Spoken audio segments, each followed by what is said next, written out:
রাত তখন ঠিক 2:47। পুরনো শ্যামলী লজের দ্বিতীয় তলার করিডরটা একদম নিস্তব্ধ। হাওয়ার একটা হালকা ধাক্কায় জানালার কাঁচ ঠকঠক শব্দ করছে। সেই শব্দেই জেগে উঠল লজের নতুন গেস্ট অরিত্র।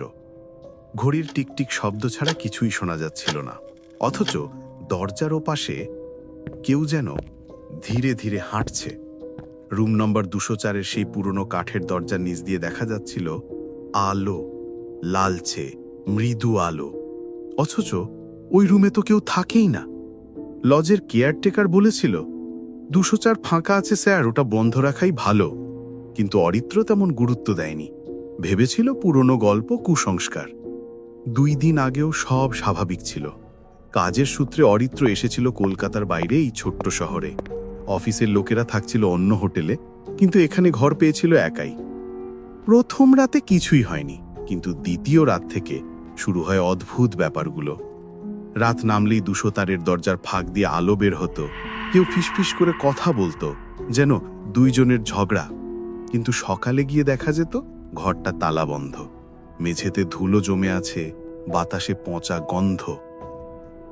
তৃতীয় রাতে অরিত্র ঠিক করল ব্যাপারটা দেখে নেবে। সে করিডোরের শেষ প্রান্তে গিয়ে দাঁড়ালো। ঘড়ি তখন 3:12।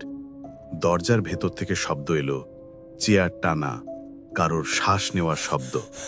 তার বুকের ভেতরটা ধকধক করতে লাগলো। সে ঝুঁকে চাবির ছিদ্র দিয়ে তাকালো। ভেতরে একটা মহিলার ছায়া, কালো চুলে ঢাকা মুখ, সাদা শাড়ি, আর তার সামনে বসে আছে একজন পুরুষ, হাড় জিরজিরে, ফ্যাকাশে মুখ। দুজনেই একে অন্যের দিকে তাকিয়ে স্থির হয়ে আছে। কিন্তু হঠাৎ দুজন একসাথে মাথা ঘুরিয়ে তাকালো ঠিক চাবির ছিদ্রের দিকে। অরিত্র পিছিয়ে গেল চমকে, ঘাম তার কপাল বেয়ে ঝরছিল। পর মুহূর্তেই দরজার ভেতর থেকে কেউ ফিসফিস করে বলল, দেখে ফেলেছিস, এখন এখানেই থাকবি। ভয়ে সে দৌড়ে নিচে নেমে এলো। রিসেপশনে তখন শুধু এক বৃদ্ধ কেয়ারটেকার। অরিত্র হাঁপাতে হাঁপাতে বলল, ওই ঘরে কেউ আছে? বৃদ্ধ মাথা নিচু করে বলল, বাবা, ওই ঘর তো 10 বছর আগে থেকেই বন্ধ। ওই রুমে এক দম্পতি আত্মহত্যা করেছিল, তারপর থেকে কেউ থাকেনি। অরিত্র বুঝতে পারল সে যাদের দেখেছে তারা হয়তো সেই 2 আত্মা।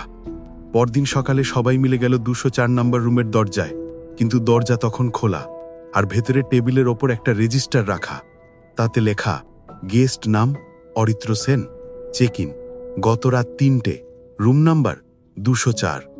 কিন্তু হোটেল রেকর্ডে লেখা ছিল রুম 204 এখনো ফাঁকা আছে।